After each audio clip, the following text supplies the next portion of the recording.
गुरुदेव, सड़क दुर्घटना में मेरा एक पैर घुटने के ऊपर से काटना पड़ा। देखो, शरीर में जो भी पीड़ा आएगी या हो चुकी है या है, वो हमारे कर्म का परिणाम है, किसी और के नहीं।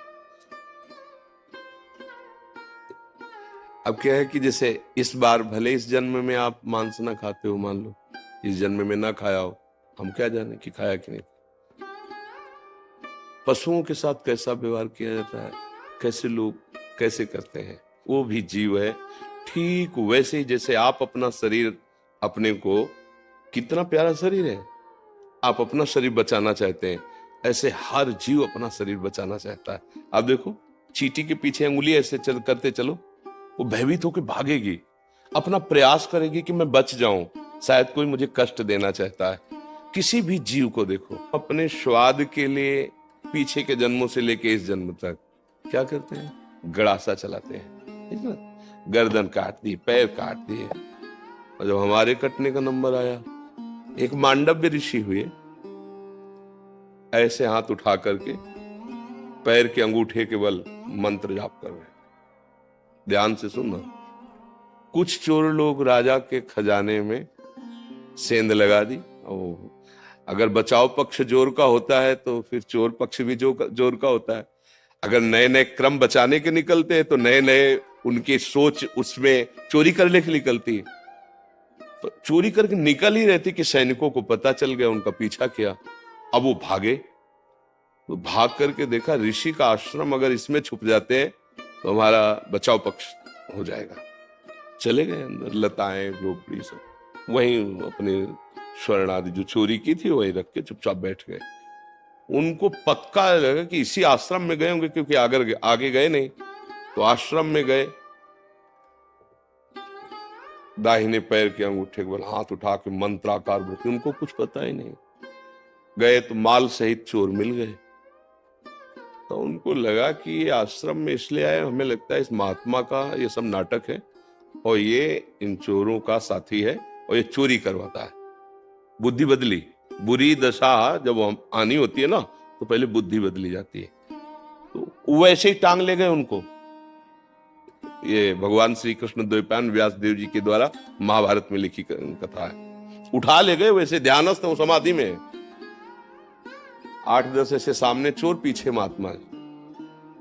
राजा को प्रमाण सहित जब वस्तु सहित चोर मिल गए तो उन्होंने ये नहीं देखा कि महात्मा भी है, उन्होंने आदेश कर दिया इनको सूली की सजा। उस समय जैसे फांसी की सजा होती, ऐसे सूली की सजा। एक भाले जैसा यंत्र, ऐसे नीचे से खंबे जैसा, ऊपर एकदम भाला जैसा, और बराबर की ऊंचाई में ले जाकर गुदा द्वार से ऐसे छोड़ दिया जाता था ऊपर से। तो वो जितनी घुस पाई, इसके बाद वो आदमी गुदा द्वार में सूली घुसी, अब वो तड़प रहा है। कितने घंटे वो या कितने दिन, वो उसकी सामर्थ्य जाने, मरेगा वहीं। कोई उस बड़ी कष्टप्रद, गोली मार देना फांसी में तो मिनट 2 मिनट, लेकिन सूली की सजा बहुत ही कष्टप्रद। अब गुदा द्वार में इतनी घुसी है और वो रक्तस्राव हो रहा, धीरे धीरे वो मरेगा। दूसरे जब दंड वाले आते थे जिनको, तब वो उतारे जाते थे 1-2 दिन 3 दिन में। ऐसे जब वहां उतारने गए तो देखा वो पद्मासन लगाए बैठे मांडव ऋषि, और वो तो चोर थे, वो मर गए। उनको हटाया, भाग के गए राजा से, कोई अपराध बन गया। वो तो कोई सच्चे महात्मा थे जिनको हम पकड़। बोले महात्मा को क्यों पकड़ के लाए? बोले महाराज हमको लगा कि वो आश्रम में। तो अब वो भयभीत हो गए, क्योंकि आगे गाय और ब्रह्म ऋषियों को करके गए। वो कहा महाराज मुझे बिल्कुल पता नहीं था, आप क्षमा कीजिए, मेरे से अपराध बन गया। उनका नहीं, बस ये हटाओ, सूली से मुझे उतरवाओ, मैं तुम्हें दंड नहीं दूंगा, मैं सीधे धर्मराज को दंड दूंगा, उतारू तो मुझे। लाख उपाय किया गया, वो सूली उनके गुदा द्वार से हटी ही नहीं, काट दिया गया। वो सीधे अंतर ध्यान में धर्मराज के पास पहुंचे और उन्होंने कहा मुझे बचपन से याद है कि मैंने कोई अपराध नहीं किया, फिर मुझे ये सजा क्यों मिली? लोहा अंदर ठसा हुआ, उसे काट दिया गया, निकला ही नहीं। मैं तुम्हें अभी दंड देता हूं, क्योंकि तपस्या के धनी थे। तो धर्मराज इनका रुको रुको रुको रुको। तो जैसे अपने ने कि टीवी चैनल लगा दे तो दिखाई देता है, ऐसे कहा देखो आप अपने। तो 8 वर्ष के थे, एक तितली को उठाया और बम्बूल का कांटा होता है ना, बार बार उसके गुदा द्वार में ऐसे खिलवाड़ में बच्चे थे, ऐसे करके छोड़ दिया। बोले उसका फल है ये कि सूली निकाली नहीं गई, अंदर धसी हुई है, क्योंकि कांटा निकाला नहीं था। तो आप अपने योग बल से सह गए, नहीं तो जैसे तितली मर गई थी वैसे तुम्हें मर। एक तितली के गुदा में कांटा डालने से, ये महर्षि हैं इतने सामर्थ्यशाली कि सीधे जहां अन्याय होता है वहीं पहुंच गए धर्मराज के पास। तो बोलो इतने बड़े ऋषि का कर्म, उनको दंड दिया ना, तो हमारे तुम्हारे कितने कर्म है। ये मुर्गा, ये पशु पक्षियों को जो काट काट के खा रहे हो, जो विनोद कर रहे हो, मजाक मजाक में उनको कष्ट दे रहे हो, दुख दे रहे हो, और कितने पाप हैं। एक पाप है कितने। अब आपको मान सकते हैं कि इस जीवन में आपने कोई पाप नहीं किया, ऐसा आप कह सकते हैं, लेकिन बिना हमारे पाप के हमें कोई दंड नहीं दे सकता। हमारे पूर्व के, हम शरीर बदलते चले जाएं, हमारा पोस्ट बदलता चला जाए, तो क्या पीछे जो गलती करे हैं वो हम पे लागू नहीं होगा क्या। मान लो आप पहले एक छोटे पद में थे, फिर बड़े पद में आ गए, लेकिन जब छोटे पद में किए हुए अपराध का दस्तावेज खुलेगा तो बड़े पद में होते हुए आपके ऊपर कानून लागू हो जाएगा और आपको जेल जाना पड़ेगा, आपको दंड भोगना पड़ेगा। ऐसे ही पूरा सिस्टम भागवतिक है। तो कोई न कोई हमारा ही कर्म हमको कष्ट देता है। अब संभाल लो, नाम जप करो, कोई भी ऐसा आचरण मत करो। दूसरे को अगर दुख दोगे तो तुम चाहे जितने समर्थ बन लो, वो दुख इतना बलवान होके आएगा कि ऐसी जगह तुम्हें रौंदेगा कि कोई सहायक नहीं मिलेगा। पक्का कोई सहायक नहीं मिलेगा। अगर आप दूसरों को सुख दोगे, नाम जप करोगे, माना थोड़ा गरीबी से जी लोगे, तो भगवान मिल जाएंगे, आनंदित हो जाओगे, सुखी हो जाओगे। अब ये बात सबकी समझ में नहीं आती। ऐसी हत्याएं करते हैं, जिंदा पशु को टांग दिया, नीचे से आग लगा रहे हैं।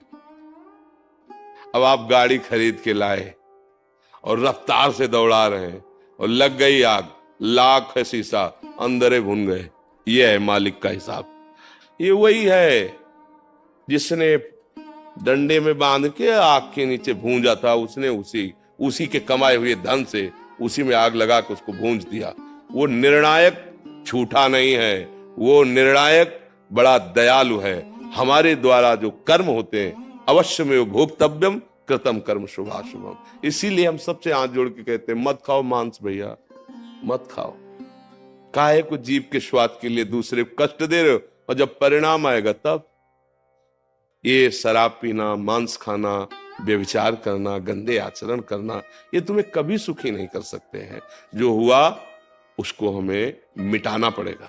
हमने लिखा है तो हम ही को मिटाना पड़ेगा, हमारे तो कर्म है। तो ये नाम जप जो है ये मिटा देगा, पीछे का भी, वर्तमान का भी, वो आगे जो होने की चूक हो जाए उसको भी संभाल देगा। भूत भविष्य वर्तमान तीनों को संभालने के सामर्थ्य भगवान के नाम में है।